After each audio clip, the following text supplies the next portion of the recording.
Spojrzeć na uniwersytet z innej perspektywy nie taka prosta sprawa, a widok z wieży Kolegium Witkowskiego, siedziby Instytutu Historii Uniwersytetu Jagiellońskiego, pozwala zobaczyć nie tylko Kolegium Novum, Majus, Wawel czy inne zabytki Krakowa. W dzisiejszym odcinku przyjrzymy się historii uniwersytetu z nowego punktu widzenia. Od ponad 600 lat kształcą się tutaj rzesze studentów. Tutaj uczyli się, zdawali egzaminy, niekiedy oblewali. Czasem dyskutowali tak zawzięcie, że argumenty siły brały górę nad siłą argumentów. Życie studenckie nigdy nie ograniczało się tylko i wyłącznie do ksiąg, manuskryptów czy pracy w laboratoriach. Zwyczaje dawnych Żaków tworzą zaskakujący i fascynujący świat, który przybliży dzisiejszy ekspert, wybitny znawca przeszłości uniwersytetu.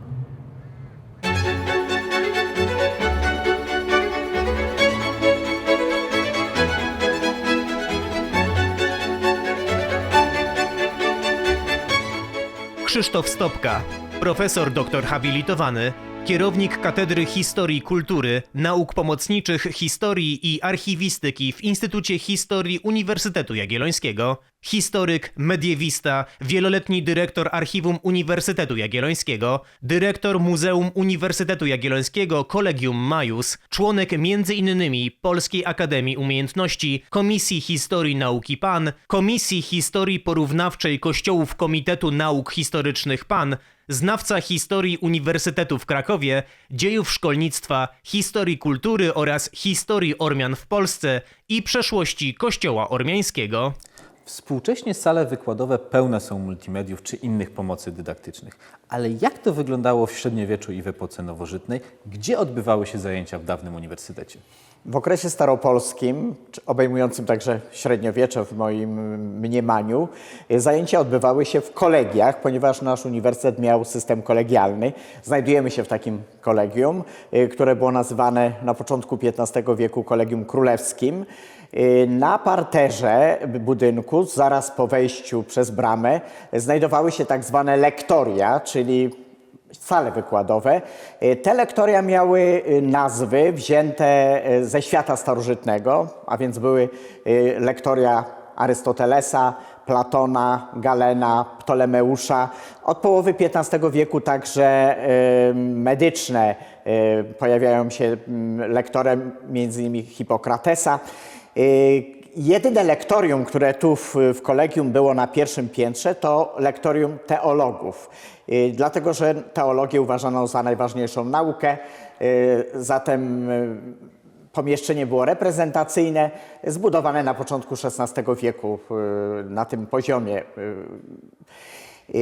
Te sale, w których były zajęcia, nie były na pewno ogrzewane, bo nie znamy z takiego systemu, który by dawał ogrzewanie. Ciała ludzkie po prostu podnosiły temperaturę. Wiemy, że jeszcze w średniowieczu w niektórych pomieszczeniach były w oknach błony zwierzęce, bo szkła pojawiły się dopiero w XVI wieku. Zatem warunki były dość trudne. Była na pewno katedra profesorska, na której siedział profesor i wykładał, i ławy, na których siedzieli studenci. W odróżnieniu może od dzisiejszych czasów studenci chyba nie posiadali pulpitów, na których mogliby robić notatki, tylko musieli słuchać profesora. A więc ten wykład polegał na wystąpieniu samego tylko profesora. Zresztą to było zgodne z łacińskim terminem lectio, czyli lego legere, czytam, prawda? Więc profesor czytał księgę. Innego rodzaju zajęcia to były ćwiczenia, gdzie studenci już brali aktywny udział, bo podczas tych ćwiczeń sami musieli odpowiadać, a zatem bardziej one ich aktywizowały. I oczywiście dysputy, które odbywały się tutaj co tydzień, to były tak zwane dysputy zwyczajne. I od czasu do czasu to były dysputy nadzwyczajne, gdzie trzeba było dowodzić mistrzostwa w argumentowaniu według systemu Arystotelesa. Obecnie studenci poszukują, co zrozumiałe, jak najtańszych mieszkań czy pokoi do wynajęcia. Jak to wyglądało przed wiekami i czy pomieszczenia studentów i mistrzów bardzo się od siebie różniły?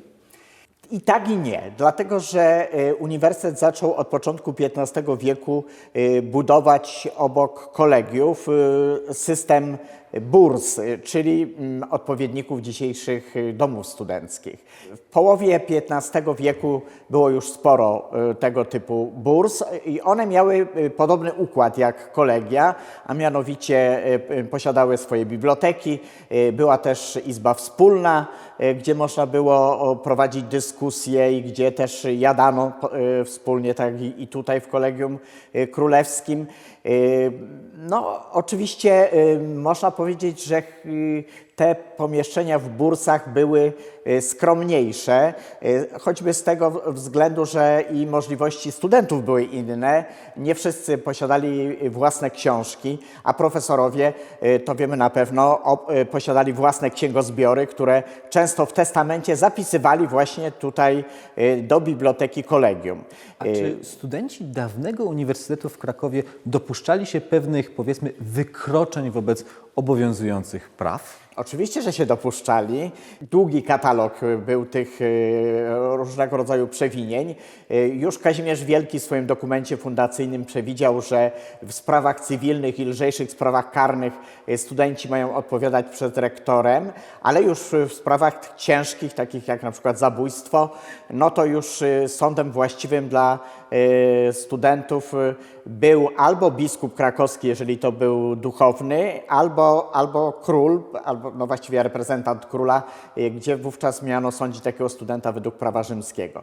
No co studenci najczęściej popełniali? Kradzieże różnego rodzaju, właśnie kradli książki, bo na książki ciągle był deficyt, ale i ubrania, także wyzwiska, prawda, często pojawiają się w tych kategoriach przewinień, zniewagi słowne, zwłaszcza studentów z Mazowsza, którzy byli powodem do drwin tutaj w Krakowie w drugiej połowie XV wieku, rzucanie do siebie różnego rodzaju przedmiotami.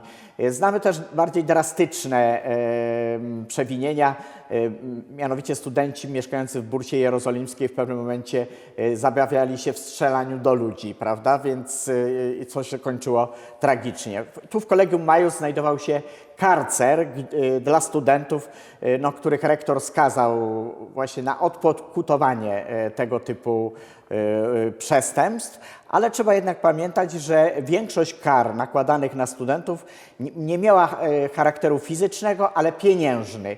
I powtórne popełnienie tego samego przestępstwa skutkowało podwojeniem kary. No i to chyba skutecznie odstraszało.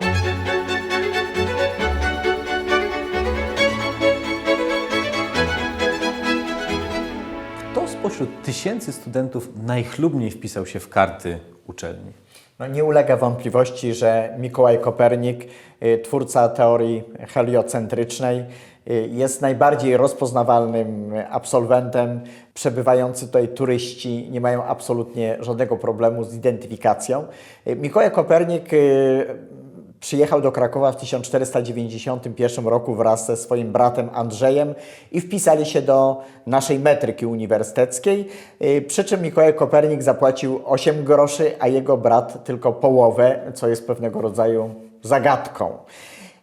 Mikołaj Kopernik studiował tu do roku 1495.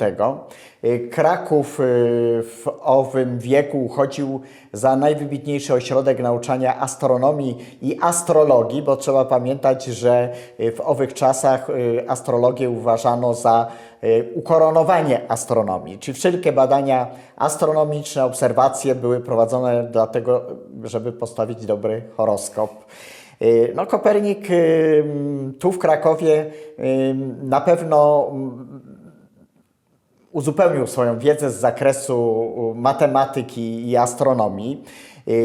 Jego poziom był już dobry, można powiedzieć, dlatego że znany jest notatnik Kopernika z czasów studiów krakowskich, który jest obecnie przechowywany w bibliotece w Uppsali. No i poziom obliczeń, który tam znajdujemy, no wskazuje, że ten kilkunastoletni czy 20-letni, prawda, student uniwersytetu wykazywał już wielki poziom, można powiedzieć, wielką wiedzę z zakresu tych dziedzin. To było możliwe dlatego, że w uniwersytecie działały od połowy XV wieku dwie katedry astronomii i astrologii. Profesor, który wykładał te dziedziny, mógł się przez dłuższy okres czasu specjalizować w tych dziedzinach. Z tego powodu Kraków uchodził za jeden z najlepszych uniwersytetów w całej Europie, no można powiedzieć w całej Europie, nie tylko środkowej. A jeśli chodzi o studentów, czy Jan III Sobieski był dobrym uczniem? Przypuszczam, że tak. Też razem z bratem wpisali się najpierw do szkół nowodworskich.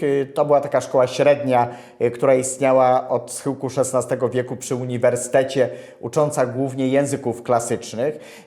Wiemy, że wpisali się w 1640 roku, przy czym po odbyciu nauki w tejże szkole wpisał się także Jan III późniejszy na Wydział Filozoficzny, a zatem miał też aspiracje wyższe, prawda? Nie tylko w zakresie języków starożytnych, ale także jeśli chodzi o filozofię. No i później można powiedzieć, darzył uniwersytet estymą. Wiemy, że po wyprawie wiedeńskiej, a nawet też i przed, był tutaj w Krakowie, odwiedzał profesorów. Uniwersytet otrzymał też niektóre trofea po bitwie wiedeńskiej. Gdyby był złym studentem, nie sądzę, żeby tak chętnie wracał do tego miejsca. Dawni studenci mieli zwyczaj wędrować od uczelni do uczelni. Jaki odsetek scholarów uzyskiwał tytuł licencjata lub magistra? To jest pewnego rodzaju zagadka, dlaczego w Krakowie ta efektywność studiów była stosunkowo niska. Dla XV wieku posiadamy takie dane, które pokazują, że pierwszy stopień bakałaża na Wydziale Sztuk Wyzwolonych zdobywała mniej więcej 1/3, 1/4 wpisanych do metryki uniwersyteckiej. No to jest bardzo niedużo w porównaniu na przykład z taką kolonią, gdzie ta efektywność była znacznie większa. No a jeśli chodzi o stopień magisterski, to jeszcze można powiedzieć, ta efektywność jest niższa, bo około 5% może wpisanych, prawda, 5 osiągało, prawda, te stopnie magisterskie. Inna sprawa, że te stopnie nie były takie bardzo konieczne do tego, żeby odgrywać później ważną rolę w życiu, czy to kościelnym, czy politycznym, bo na przykład w warunkach polskich liczyła się przynależność do stanu szlacheckiego. A więc dyplom uniwersytecki mógł pomóc, jeżeli było dwóch kandydatów z tego samego stanu na to stanowisko, ale generalnie, gdy był to mieszczanin ze stopniem naukowym i szlachcic, to zawsze wygrywał szlachcic. Bardzo dziękuję. Czyli współcześnie nie mamy powodu do narzekań odnośnie studentów, jeżeli porównamy ich z tymi, którzy studiowali przed wiekami. Tak, myślę, że nie i ten współczynnik sukcesu, który jest mierzony na stopnie, jest na pewno znacznie wyższy.